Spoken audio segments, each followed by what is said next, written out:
Hi everyone, स्वागत है आप सभी का वंस अगेन। गुड मॉर्निंग दोस्तों, कैसे आप लोग, कैसा चल रहा है पढ़ाई लिखाई? होपिंग अच्छे होंगे, तबीयत पानी चंगा सी, पढ़ाई लिखाई ज़बरदस्त। तो मैं फिर आज लेकर आई हूँ आप लोगों के लिए एसएससी जीडी कांस्टेबल का 6 फरवरी 2025 का शिफ्ट नंबर 1। आपको यकीन ना हो तो आप 100% ऑथराइज कर सकते हैं, क्रॉस वेरीफाई कर सकते हैं। 100% आपको जेन्युइन कंटेंट मिलेगा। इसके साथ साथ अगर बताऊं तो आपको क्या करना है, अब आपको करना है लाइक, आपको करना है शेयर और आपको करना है सब्सक्राइब। एवरीडे डेली मैं वीडियो लाऊंगी जो कि सुबह लेके आऊँगी 8:05 पे एवरीडे। तो घंटी का बटन दबाना ना भूले, एक वीडियो आपको एवरीडे मिलेगा। Thank you. चलिए, पहला क्वेश्चन हमारे पास है, किस राज्य सरकार ने 1995 में शास्त्रीय नृत्य के क्षेत्र में शांतला नाट्यश्री पुरस्कार स्टार्ट किया था?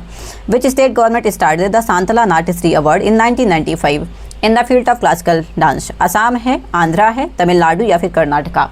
सारे के सारे लोग बताएंगे हमारा सही उत्तर क्या हो जाएगा। और मैं बस इतना हिंट देती हूँ कि यहाँ का कोई क्लासिकल डांस नहीं है। असम का हमारा क्लासिकल डांस अभी तक नहीं है। आंध्र का हमारे पास कुचिपुड़ी है ना। तमिलनाडु का भरतनाट्यम है।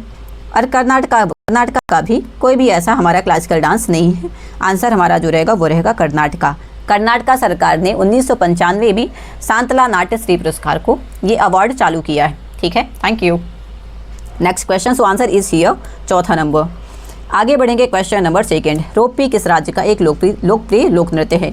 Roppi is a popular folk dance from the state of Kerala, Karnataka, Assam या फिर अरुणाचल प्रदेश? प्लीज़ बताइए क्या आंसर हो जाएगा हमारा। रोप्पी जो है अरुणाचल प्रदेश की एक मतलब ये ट्राइबल डांस है। आदि जनजाति यहाँ पे इसे सेलिब्रेट करती है, आदि ट्राइब यहाँ पे इसे सेलिब्रेट करती है रोप्पी डांस को। और हमारा जो आंसर हो जाएगा वो रहेगा अरुणाचल प्रदेश। ठीक है, thank you so much everyone, बहुत शुक्रिया। ज़्यादा नहीं बताऊंगी, मतलब बहुत ज़्यादा अंदर नहीं जाऊंगी डीप में, आराम से करते हैं और ज़्यादा डीप में नहीं जाऊंगी, ऊपर बताऊंगी। बाकी अगर आपको चाहिए तो फिर आप मुझे बता देना, मैं आपको बता दूंगी, है ना। कमेंट सेक्शन में खुला है। अर्थव्यवस्था में उच्च राजकोषीय घाटा जो है क्राउडिंग आउट का क्या मतलब होता है? या फिर अर्थव्यवस्था में उच्च राजकोषीय घाटा, बहुत ज़्यादा नुकसान हो गया है, क्राउडिंग आउट का कारण कैसे हो सकता है? How can a high fiscal deficit lead to crowding out in the economy? व्यवसायों के लिए ऋण की उपलब्धता बढ़ाकर, by enhancing credit availability. Second है सरकारी उधार और ऋण को कम करके, बाय रिड्यूसिंग गवर्नमेंट बोरोइंग। तीसरा हमारे पास है उधार ब्याज दर और कम निजी निवेश के माध्यम से, by higher interest rates and reduced private investment. And fourth option है by increasing private investment. Bharat में बाजार में निजी निवेश को बढ़ाकर। प्लीज़ बताइए क्या आंसर हमारा होगा। Thank you so much everyone. क्या आंसर हो जाएगा? तो अगर हम बात करें, अगर हमारी सरकार बहुत ज़्यादा बोरिंग्स, बहुत ज़्यादा उधार ले लेती है ना, वर्ल्ड बैंक से या फिर किसी और बैंक से, तो बाजार में क्या है, फंड की कमी हो जाती है। सरकार ने बहुत ज़्यादा उधार अगर ले लिया तो बाजार में फंड का कमी हो गया, जिससे क्या रहेगा, फंड का कमी रहेगा तो इंटरेस्ट रेट हमारा हाई हो जाएगा, क्योंकि पैसे की कमी है ना। उसके साथ साथ हमारे पास क्या है, पैसे की कमी है। उसके साथ प्राइवेट कंपनी जो रहेंगी वो अपना इन्वेस्टमेंट क्या है वो कम कर देंगी, इसे ही हम क्या कहते हैं, क्राउडिंग आउट। आंसर हमारा जो रहेगा दोस्त वो क्या रहेगा, third number, high interest rate and reduced private investment. ठीक है, तीसरा नंबर हमारा सही उत्तर है, राजकोषीय घाटा, हाई फिस्कल डेफिसिट जब हो जाता है। नेक्स्ट क्वेश्चन है क्वेश्चन नंबर 4। भारतीय बैडमिंटन टीम ने 2022 में किस टीम को हराकर पहली बार थॉमस कप का खिताब जीता था? इंडियन बैडमिंटन टीम ने। The Indian badminton team one the Thomas cup title for the first time in 2022 by defeating whom? Malaysia है, जापान है, डेनमार्क या फिर इंडोनेशिया? सारे के सारे लोगों से गुजारिश है कि प्लीज़ चैनल को लाइक कर दीजिएगा, सेशन को शेयर कर दीजिएगा और सब्सक्राइब मार देना है दोस्तों। Thank you. ओके, चलिए, सो हमारा आंसर क्या हो जाएगा दोस्तों, प्लीज़ बताइएगा। अगर आपको पता है तो प्लीज़ बताइएगा। और अगर बात करूँ मैं, ये 14 बार की चैंपियंस जी है। ये टीम जो है 14 बार की चैंपियंस है, 14 बार की, 14 टाइम्स की चैंपियनशिप है भाई, मजाक नहीं है, बिल्कुल मजाक नहीं है। आंसर हमारा इंडोनेशिया रहेगा। ठीक है, कोई 14 बार से लगातार जीत रहा है तो उसको हराना बिल्कुल भाई बहुत बड़ी बात है ना। ठीक है, और हाँ सुनिए, थॉमस कप जो है ना, ये मेल्स की है, मेल्स बैडमिंटन की एक क्या है, हमारे पास प्रतियोगिता है। तो यहाँ पे सिर्फ मेल प्ले करता है थॉमस कप में, है ना, मेल्स, ओनली मेल। ठीक है, याद रखिएगा। नेक्स्ट क्वेश्चन हमारे पास है क्वेश्चन नंबर 5। लैथेनाइट्स के साथ किन दो तत्वों को कभी कभी दुर्लभ मृदा तत्व, रेयर अर्थ एलिमेंट कहा जाता है? Lanthanides along with which two elements are something called rare earth element? Vanadium और नाइओबियम, येट्रियम और स्कैंडियम, रुथेनियम और जिरकोनियम या फिर मोब्लिडेनम या फिर पैलेडियम? भाई ये आंसर मेरे को ऑनेस्टली बता रही हूँ, मेरे को ज़्यादा ना तो फिजिक्स आता है ना तो केमिस्ट्री आता। बाकी सब्जेक्ट्स मेरे बहुत तगड़े हैं, बट फिजिक्स केमिस्ट्री फिस्सी हो जाती हूँ मैं आगे। तो मतलब पढ़ने का इतना टाइम नहीं मिला बेसिकली, ऐसा नहीं है कि नहीं आता है, बट स्टिल हमारा जो आंसर हो जाएगा यहाँ पे atrium scandium is the right Uttar here. Scandium मुझे पता था, स्कैंडियम मुझे पता था, है ना। अच्छा ये बताइए स्कैंडियम का हमारा क्या बोलते हैं, क्या है हमारा एटॉमिक नंबर, बताइएगा, है ना। Thank you, answer is second here, thank you. Next question हमारे पास है क्वेश्चन नंबर 6। किस भारतीय नेता को सीमांत गांधी, फ्रंटियर गांधी के नाम से जाना जाता है। अब अगर फ्रंटियर गांधी के नाम से जाना जाए तो ऐसे दो इंसान थे जिनको भारत रत्न मिला था, जो कि नॉन इंडियन थे। एक तो पहले हमारे थे कौन, तो खान अब्दुल गफ्फार खान, जो कि कहाँ से बिलोंग करते थे, ये आफ्टर क्या बोलते हैं पार्टीशन, ये पाकिस्तान चले गए थे। तो इनको पाकिस्तान जाने के बाद भी यहाँ पे इंडिया में भारत रत्न मिला था। और दूसरे हमारे कौन है, नेल्सन मंडेला जी। नेल्सन मंडेला साहब दूसरे हैं जो कि साउथ अफ्रीका से थे, इनको भी भारत रत्न मिला है। तो ऐसे दो पर्सन है जिनको भारत रत्न मिला है, ये नॉन इंडियन है ना। तो ये साउथ अफ्रीका से हैं, ठीक है। अब हमारे सीमांत गांधी के नाम से जाने जाते हैं खान अब्दुल गफ्फार खान। और अगर इनकी बात करें तो ये रेड शर्ट मूवमेंट इन्होंने चलाया था, रेड शर्ट मूवमेंट चलाया था, लाल कुर्ती आंदोलन, ये याद रखिएगा, अच्छा क्वेश्चन। रेड शर्ट मूवमेंट इन्होंने चलाया था, लाल कुर्ती आंदोलन, ठीक है ना। और कुछ, बहुत शुक्रिया, ठीक है। और हाँ, खुदाई खिदमतगार के नाम से इन्होंने सोसाइटी भी बनाई थी, खुदाई खिदमतगार, ये भी बड़ा इंपॉर्टेंट है, खुदाई खिदमतगार के नाम से इन्होंने सोसाइटी बनाई थी, ठीक है। Okay, lovely. नेक्स्ट क्वेश्चन हमारे पास है, और मौलाना अबुल कलाम जी की बात करें तो ये पहले हमारे फर्स्ट क्या हैं, फर्स्ट एजुकेशन मिनिस्टर हैं आफ्टर इंडिपेंडेंस, ये पहले एजुकेशन मिनिस्टर हैं मौलाना अबुल कलाम आज़ाद। बस इतना ही बताऊंगी यार, इससे ज़्यादा जगह नहीं है, ठीक है। Thank you so much everyone, बहुत शुक्रिया। Please do like share and subscribe, like करिएगा, शेयर करिएगा, सब्सक्राइब मार दीजिएगा दोस्तों, thank you so much. Next question की तरफ हम आगे बढ़ते हैं दोस्तों। समसूत्री विभाजन माइटोसिस के बारे में गलत कथन क्या है, मतलब राम मिलाई जोड़ी नहीं है। Select the incorrect statement about mitosis. मातृ कोशिका विभाजित होकर दो समान संतति कोशिकाएं बनाती है। दूसरा हमारे पास है ऊतकों की वृद्धि और मरम्मत में मदद करती है।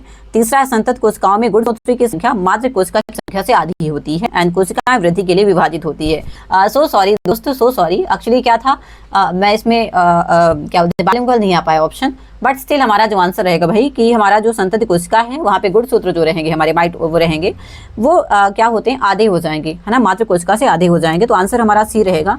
आई एम सो सॉरी, कभी कभी ऐसा हो जाता है ना कि आप दोनों लैंग्वेज में नहीं हो पाया, मैंने भी ध्यान नहीं दिया, बट इट्स ओके, आप मैनेज कर लेंगे। I really know. Thank you so much. जिनने लाइक नहीं किया दोस्त, लाइक नहीं किया है प्लीज़ लाइक करिएगा, शेयर कर दीजिएगा और सब्सक्राइब मार देना है दोस्तों, थैंक यू सो मच, ठीक है।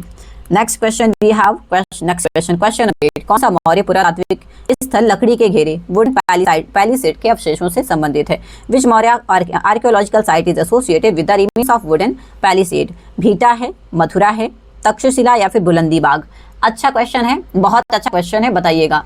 और अगर बात करें, देखिए भीटा है, मथुरा है, तक्षशिला तो पता है, तक्षशिला नालंदा है ना। बुलंदी बाग हमारा कहाँ पे है, तो ये पाटलिपुत्र में है, याद रखिएगा, मैं थोड़ा सा हेल्प कर देती हूँ आपकी, पाटलिपुत्र है।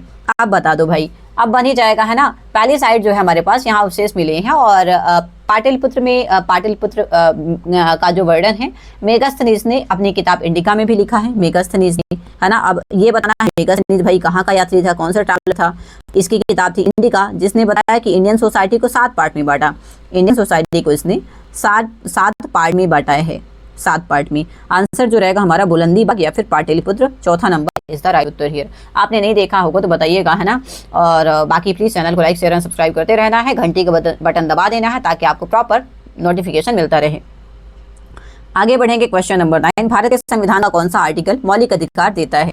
अब ये अच्छा क्वेश्चन है भाई। पार्ट नंबर 3 तो है, पार्ट नंबर 3 तो है, ये आपको सबको पता है, बट आर्टिकल नंबर 15 से 35, 12 से 35, 2 से 7 या फिर 10 से 40। भाई डेफिनेटली 12 से 35 ऐसे वाहियात ऑप्शन ही दिए हैं कि हम क्या बताएं, है ना, ये तो बन ही जाएगा आपको। और अगर हम आर्टिकल नंबर 5 से 11 की बात करें, 5 to 11, आर्टिकल नंबर 5 to 11, तो आर्टिकल नंबर 5 to 11 में हमारा क्या है, सिटीजनशिप है, नागरिकता है, हम जिसे कहते हैं सिटीजनशिप, नागरिकता है जिसे हम कहते हैं सिटीजनशिप, ठीक है। उसके बाद 12 से 35 में हमारे पास क्या है, तो 12 से 35 में हमारा फंडामेंटल राइट है, एफआर है। उसके बाद डीपीएसपी आपको बताना है, डीपीएसपी कहाँ से कहाँ तक है। पार्ट नंबर 4 तो आएगा, आर्टिकल नंबर बताओ, आर्टिकल नंबर कहाँ से कहाँ तक, ठीक है। ठीक है, चलो आगे बढ़ेंगे। हमारे पास नेक्स्ट क्वेश्चन है, क्वेश्चन नंबर 10। रंगराजन से रिलेटेड है। Rangarajan committee is related to which of the following. Education है, बैंकिंग है, अनएम्प्लॉयमेंट या फिर पॉवर्टी। बताइए प्लीज क्या आंसर होगा।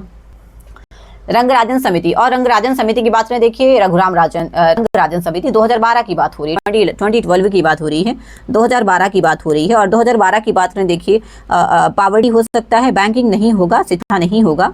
हमारा जो आंसर रहेगा वो रहेगा पावर्टी, मतलब गरीबी। गरीबी हटाओ था, गरीबी हटाओ था, ये हमारा लास्ट 5 ईयर प्लान था, मतलब 2012 से 2017। बट अनफॉर्चुनेटली 2012 से 2017 जो हमारे पास 12वें नंबर का 5 ईयर प्लान था, बीच में इसको कैंसिल कर दिया गया। और 1 जनवरी 2015 को क्योंकि बीजेपी गवर्नमेंट आ गई थी, तो यहाँ पे फिर नीति आयोग बना, प्लानिंग कमीशन को खत्म करके नीति आयोग बना था, योजना आयोग को खत्म करके, ठीक है, या फिर उसी का नाम चेंज कर दिया, बस इतना ही है, ठीक है। थैंक यू सो मच दोस्तों, बहुत शुक्रिया। Next question we have question number 11।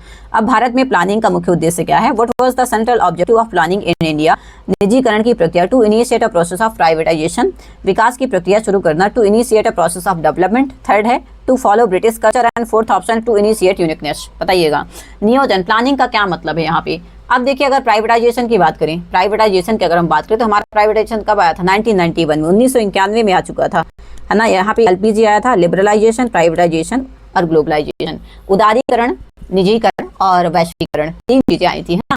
अब अगर हम बात करेंगे, हमारा जो आंसर हो जाएगा योजना का उद्देश्य कि भाई यहाँ पे गरीबी को कम करना था। अब गरीबी को कम करना कहाँ पे है? निजीकरण की प्रक्रिया शुरू करना, विकास की प्रक्रिया शुरू करना, विशिष्टता शुरू करना। तो मेरे ख्याल से हमारा जो आंसर आएगा वो रहेगा privatisation. 1 number is the right Uttar here. Lovely, बढ़िया। किनका किनका सही था let me know in the comment section, है ना। थैंक यू सो मच, बहुत शुक्रिया। Okay, question number 12, चपचारकूट। यार अच्छा क्वेश्चन है। चपचारकूट त्योहार जो है सुनहरी फसल की प्रत्याशा मनाया जाता है, ये कहाँ का फेस्टिवल है? उत्तराखंड है, मध्य प्रदेश है, मिजोरम है या फिर केरला? देखो एमपी का तो नहीं है, इतना मैं बता देती, चपचारकूट एमपी का नहीं है। अब बताओ मुझे, और ये काइंड ऑफ झूम खेती से रिलेटेड है। हमारा जो आंसर रहेगा मीजो, है ना। चपचारकूट कहाँ पर है? मीजो का है, ठीक है, याद रखिएगा। और उत्तराखंड की बात करें तो देखिए उत्तराखंड का यक्षगान है। केरला के तो बहुत सारे हैं भाई, ओनम है, देखिए ओनम है, पोंगल है ना, ये सारे हैं, ठीक है। एमपी का जवारा है, मटकी है, कर्मा है, ओके, ठीक है, लवली। नेक्स्ट क्वेश्चन हमारे पास है क्वेश्चन नंबर 2023 में 13 नंबर। उत्तर प्रदेश में खेलो इंडिया यूनिवर्सिटी गेम्स का कौन सा संस्करण हुआ था? 2023 की बात हो रही है, 2023 की बात हो रही है। Which edition of the Khelo India university games was held in Uttar Pradesh in 2023? Second था, थर्ड था, फोर्थ था या फिर फर्स्ट था? सारे लोग बताएंगे। और 2023 में इसका शुभंकर जो था ना वो जीतू था। जीतू कौन है? जीतू एक राइनो था, मतलब 12 सिंगा था। इसका जो शुभंकर था, शुभंकर बहुत पूछता है भाई, एक क्वेश्चन आ ही जाता है शुभंकर का। इसका जो शुभंकर था ना वो जीतू था। और जीतू कौन था? तो ये 12 सिंगा था, 12 सिंगा था, याद रखिएगा, है ना। और हमारा जो आंसर हो जाएगा वो रहेगा 3rd नंबर, क्योंकि खेलो इंडिया यूनिवर्सिटी गेम जो चालू हुए थे 2020 से चालू हुए थे, ये तीसरा संस्करण था, ठीक है। थैंक यू सो मच, बहुत शुक्रिया। Next question. जिसने लाइक नहीं किया है भाई लाइक ठोक देना और शेयर कर देना और एक प्यारा सा कमेंट ड्रॉप कर देना कि भाई मैं पढ़ा कैसे रही हूँ, आपको मज़ा आ रहा है कि नहीं आ रहा है ना, ये भी बताते जाना। ओके, चाइना में अधिकांश लोगों द्वारा कौन सा धर्म अपनाया जाता है? बौद्धिज्म है, इस्लाम है, क्रिश्चियनिटी या फिर हिंदुइज्म? चाइना में, अब चाइना में अगर बात करें यहाँ पे तो एक बहुत बड़ी आबादी जो है वो नास्तिक है ना, अथिस्ट है भाई, भगवान को नहीं मानती हैं। बट स्टिल चाइना में जो सबसे बड़ा धर्म है वो बौद्धिज्म सबसे बड़ा है ना, बौद्धिज्म है। तो आंसर हमारा एक रहेगा। आगे बढ़ेंगे, हिंदुइज्म इंडिया में है, ईसाई धर्म आप अमेरिका ले सकते हैं और इस्लाम ले सकते हैं चाहे लाइक सऊदी अरेबिया, पाकिस्तान वगैरह, है ना, ठीक है। बाकी अभी ईरान इराक वॉर चल रहा है, सब जगह भाई यहाँ पे मोबेडियंस है, ठीक है। Thank you so much. Next question, बहुत शुक्रिया। आगे बढ़ेंगे। 15 अक्टूबर 2024 तक लाल रिनपुई किस राज्य के स्वास्थ्य और परिवार कल्याण मंत्री हैं? अक्टूबर 2025 तक लाल रिनपुई ये कहाँ की हैं भाई? ये कहाँ की है? ये महिला है, याद रखिएगा, महिला है। He is a person. Lalpuri is the health and family welfare minister of which of the following state as of October 2024? Haryana है, मिजोरम है, असम या फिर नागालैंड? देखो हरियाणा की तो नहीं है, इतना पता है। अब बचा मिजोरम, असम एंड नागालैंड।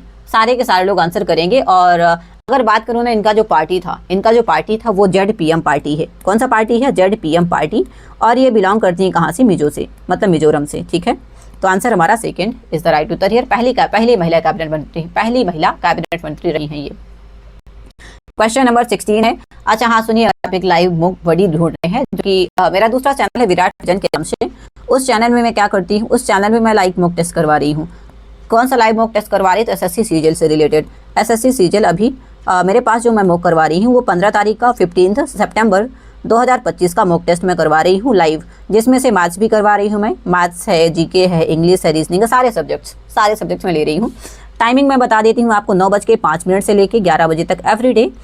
इतने टाइम में हम जितना कर पाते हैं करते हैं, नहीं तो फिर वो नेक्स्ट डे के लिए पोस्टपोन हो जाता है। तो प्लीज़ जुड़ना ना भूलें मेरे साथ। Thank you so much.